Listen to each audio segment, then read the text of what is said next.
On the 3rd of January, we came together for another homeless awareness outreach at Milton Keynes train station. Thank you, darling. It's all right. Thank you. Can't be on our own out here. Bring them on here if you want, mate. Thank you very much, man. Some donations and that. Some women's just come up to us at the train station. Yeah. They said someone's struggling down here, not well. Is that you? Someone been beaten up? So did you have something robbed or something? I've got a bone infection. People were being down, sleeping down that near in the area. You can't have your stuff down there. People do just take your stuff. Yeah. One of my gal pals, she had her stuff too as well. It's sad. It's very sad. Some food in there. There's a couple of drinks in the Tesco's bag. Yeah. Yeah. And a spoon. Pillows. And that's a tent there. Brand new sleeping bag.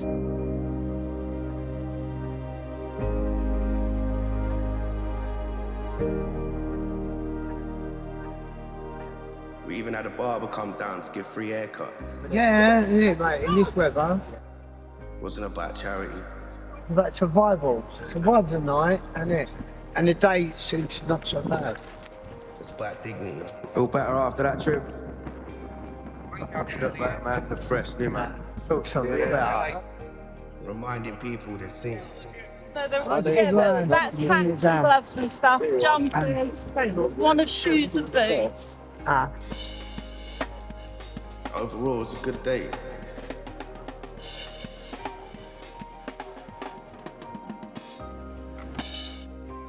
On that day, we met someone who changed everything for us. He wasn't just struggling himself, he was terrified for his dog. Council wouldn't offer him accommodation because of the dog. For that reason, he was considering rehoming him. Not because he wanted to, but because he loved him too much to watch him suffer. The lady that called me lives up in Lincolnshire, but they have volunteers all over the country and there's 2 ready on standby now to come and help you. They'll put the dog into kennels and look after it for you free of charge until you're sweet. You can see him whenever you want. Why don't just rehome him? That's your dog, man. They can't just do that about your say-so.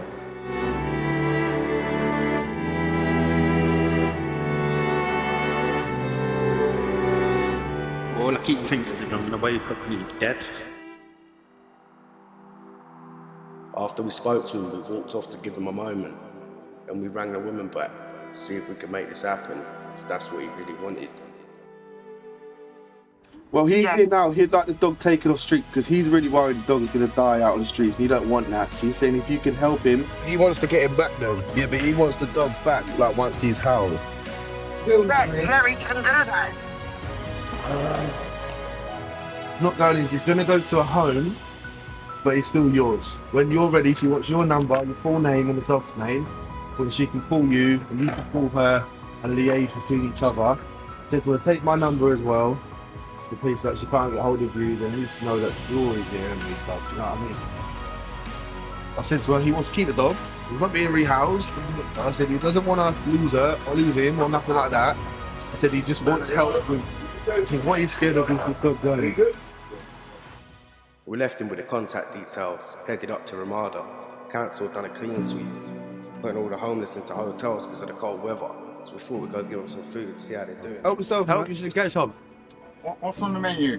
You got jacket potatoes, freshly made soup, and some bread to dip in your soup. Go on. And it's hot. Much love. And it's hot. Bumped into someone that claims he was kidnapped, trafficked, tortured, a victim of modern slavery, lives in fear of being found again, so his identity stays protected. Basically got kidnapped by gypsies, bruv. Worked with gypsies all my life. So to be fair, I'd done 9 years with 4 different families and that, and they're the best families you've ever met. Like, they put me up, they give me food, they give me clothes, they give me work, they paid me good money. They're working with these, man, like, excuse my language and that. So it started off, I was getting home from work and that, yeah, and they was like trying to tell me, oh, you can't eat until you clean the dogs or clean the horses, or I'd have a takeaway turn up at like 11 o'clock at night, yeah. And then they'd hear the car coming, they'd come running out. Oh, before you eat your takeaway and that, go and muck the horses out, like, and do this and that. So I'm up at like 5 every morning, and you know what I mean? I said no one day, innit? And they dragged me out of the trailer, kicked shit out of me, and made me do it anyway. Right. Do you know what I mean? Where was this? Bournemouth ways.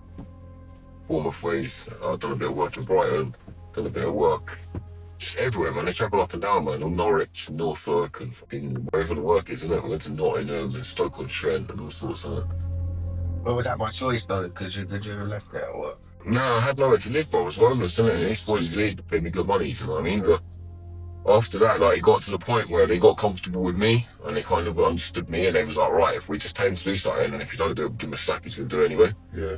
Do you know what I mean? I was getting up at like 4:30, 5 in the morning. I was getting all the fucking tools ready, everything ready, like, for everyone else to turn up to work at like 9 o'clock, do you know what I mean? Finishing work at like, sometimes 9 o'clock at night.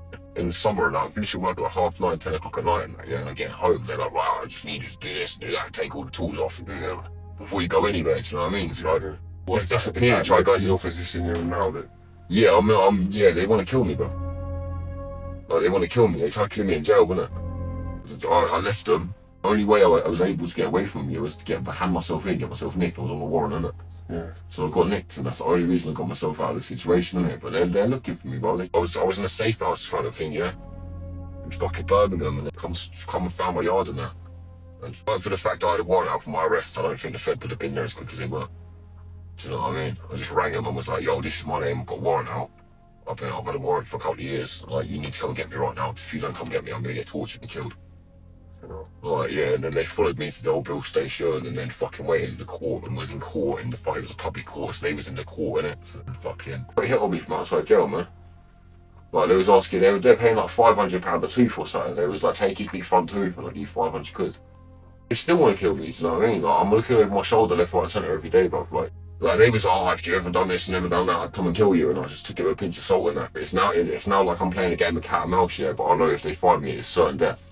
End of July, I think, was the last time I seen them. And then fucking, they come and found me in October, posted a picture online, found the location, you know what I mean? Do you mind if I ask you, like, what you did to make them want to hunt you down so bad? I left. Just because you left? I left. They took me all the way to Wales, and then they all ended up having a bar fight, and it kicked off, innit? And they all got nicked, innit? So I was like, this is my fucking opportunity, bro. Like, you know what I mean? I went to the police station, pressed the buzzer, and I was like, yo, I'm wanted. And because I was in Wales, they was like, no, you're not.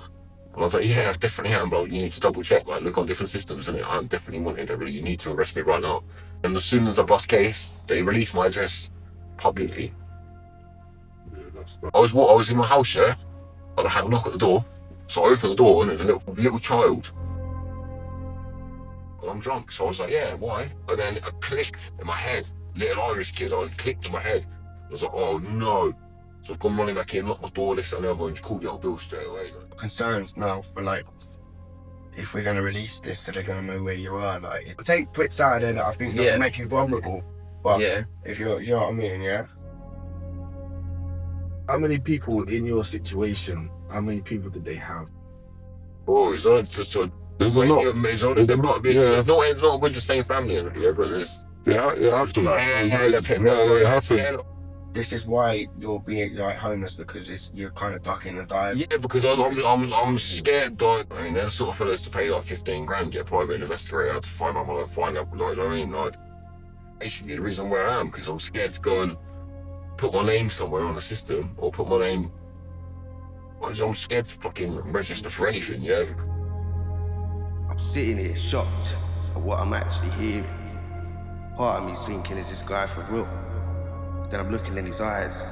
You don't make up things like that.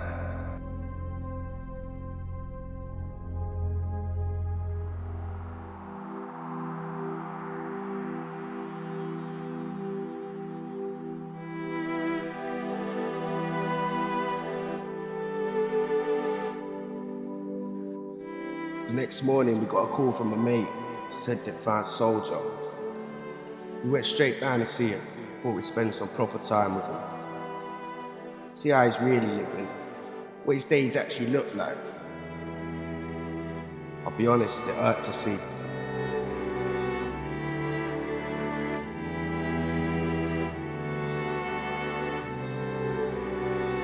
It's hard to see anyone living like this, let alone an ex-soldier.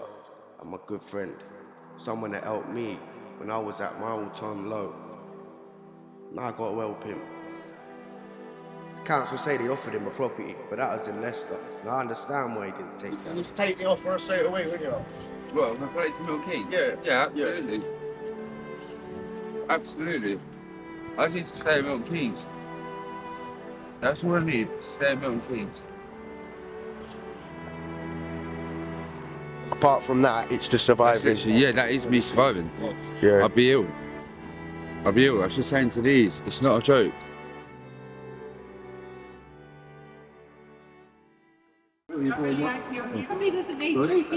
Oh, he does, because he needs a whole community opening. So basically, if you're sanctioned, you have to come in, end your sanction, and then straight after your meeting with the ending the sanction, you can apply for hardship payment. Okay. But then you call them up, they'll give you 48 hours. So if he applies for it today, by 6 o'clock tomorrow, he then gets hardship payment. Ah, so what they're doing that, yeah? So what we are doing today? Getting a soldier, some trainers. Got him a hotel, getting the sanction lifted, hopefully. It's cold to be out here, man.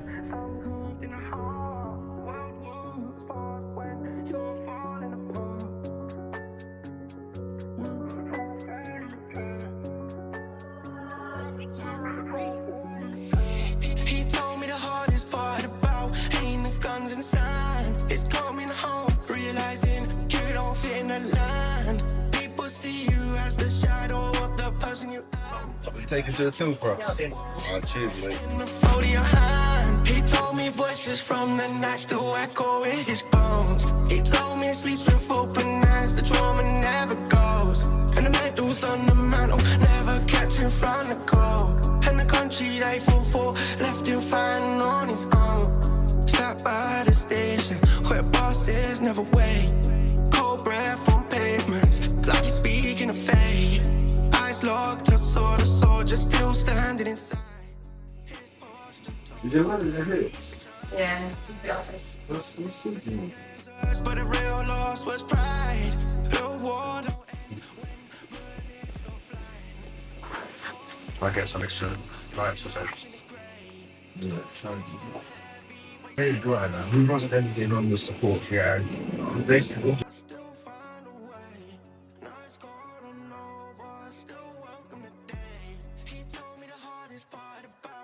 Just wait for the GoFundMe to clear. How long will it take this money to pay? About 3-4 days. Yeah, 3-4 days. Wait, is there anything that you could do to offer to help? Maybe an extra night. See us online, but that's what it's for there, yeah. Most likely. So that's 20%. Well, that's what it means. If you wait till the GoFundMe clears. Right. Normally we do our money up front. As soon as the GoFundMe clears, we'll come back in. So he just keeps this room? Yeah, we'll keep him in the same room. Ah, the whole time. God bless you. Right. Grateful soul. Thank you very much. God bless.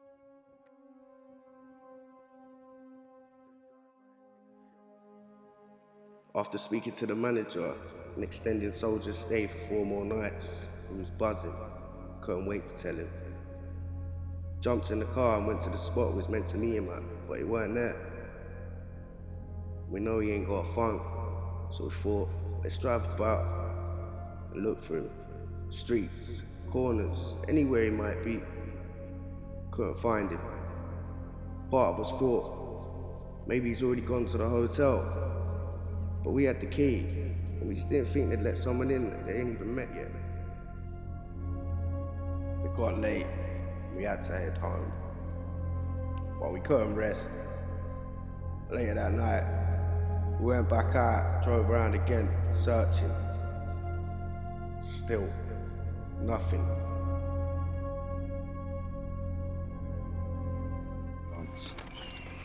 Yeah, he's got to be somewhere, hasn't he? Yeah, 100%.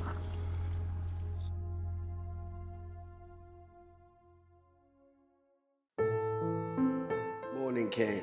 The first thing we did was go to his tent. It was open all night. Maybe he'd found somewhere else, somewhere warm, and he weren't back on the streets. But when we got there, he weren't there either. So we went to the hotel, asked about him, and that's when we found out he'd been there the whole time. You come here, man. Yeah. Yeah.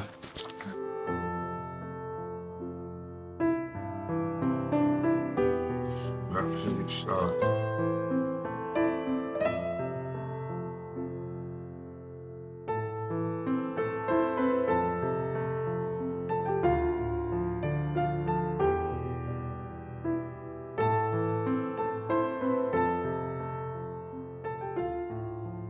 After all that, me and Brian had a meeting with the CEO at Unity, the shelter down by the bus station.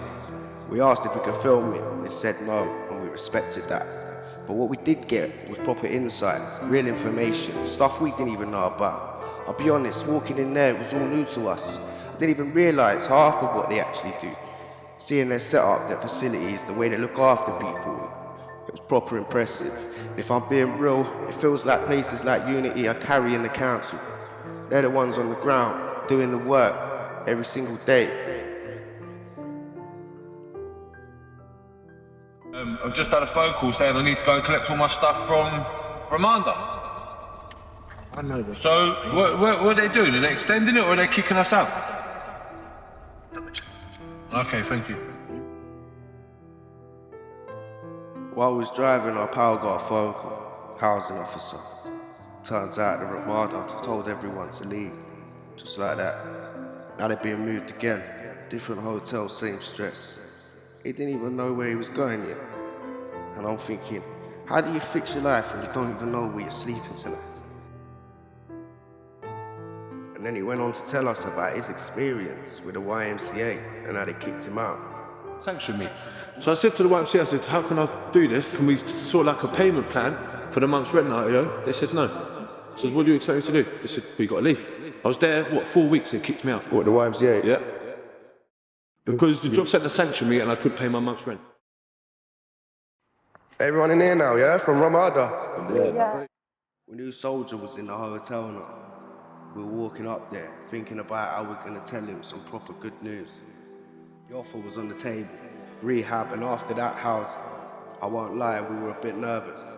Soldier's always wanted to stay in Milton Keynes, and with this opportunity, it might not come with that. But when we told him, he was buzzing, proper up for it. That's when you know he's ready to take the next step. Soldier! Mate, you're looking like a new man already. He's ready. Good news. Yeah. Good news. Go on. Yeah. Basically, been on the phone to your housing officer. I said to her, look, we can't fund everything, yeah? And I've advised her, we don't want you back on the streets. Not as you're going into rehab. Potentially in the next 2 weeks, fingers crossed. Yeah. So what we've said to her is, tomorrow, you're not going anywhere. You're staying until Tuesday. The Royal British Legion are getting involved. What she's done is contacted the old RBL and they're going to step in on Monday and hopefully put you up for at least 2 more weeks here. Yes, mate. And if... Oh, mate. If the rehab takes longer, they will extend it. Oh. Do you know what I'm saying? So you're here till Tuesday? Yes. And also, spoke to a doctor for you. Brian, mate, he's been on the phone all day. I've been smashing it for you. Been on the phone to my doctors, went in there personally, so we can get these tests and that done to get to the rehab centre. Oh, mate. I'm just waiting for them to clear it with their managers. This is awesome. But it should be sweet. This is awesome.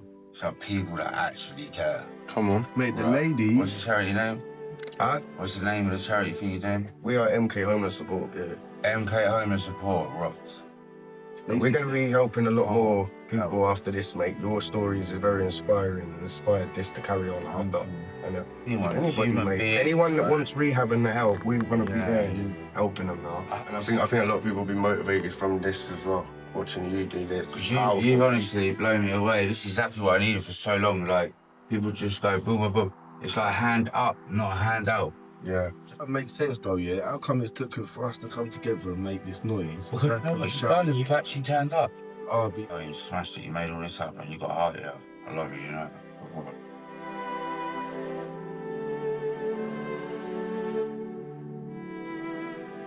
On the other side, the rehab side, that lady's reaching out. So what she's doing now is There's going to be a veteran charity that's going to work with you every step of the way. From the minute you hit there, and even once you've left, they're going to be with you. You're not going to go through council, you're going through them to be housed. There's none of this that you're ever going to be on your own. You're I'm going to try and get, well, I mean this as well, so I've got it in my head. I want to get to the point when I go to that rehab that day, I want to be like either completely clean or barely of anything, so that I know I'm going now, so like I can get my mental preparation. Yeah, right, you got some hope. I really, mate, look, I'm already feeling like, because I know it's coming. Yeah, it is. So I'm like. Do you think maybe the day before? Just No, I think the day before you go to your rehab, we leave Milton Keynes and go away for the night. Yeah. Or 3 days, maybe 2-3 days. Yeah, and then that whole weekend you're completely clean. We'll drive you up there as well, mate. You know what I mean? We'll walk you into that place.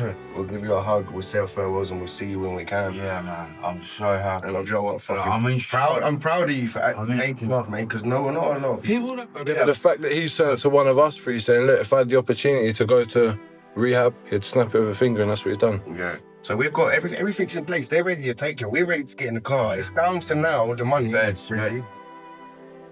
He's ready to go, mate. He's ready to go. He's ready. Everyone's just got to chip together now. We need to get this guy. Well, you think we've got 2.2k followers on the page? So long. If each one of them put £1 in, that'll get 2 people into rehab. How many people want to say thank you to everyone in Milton Keynes that see my sign and come up to me and give me change or food or everything? I just have struggled to actually really say thank you to everybody. So it's just like, I really appreciate everybody in Milton Keynes and how much you helped me. I appreciate everyone's help and I'm so thankful. This is a man that wants help. But he's been let down by the system. It's not his fault, he's like this now.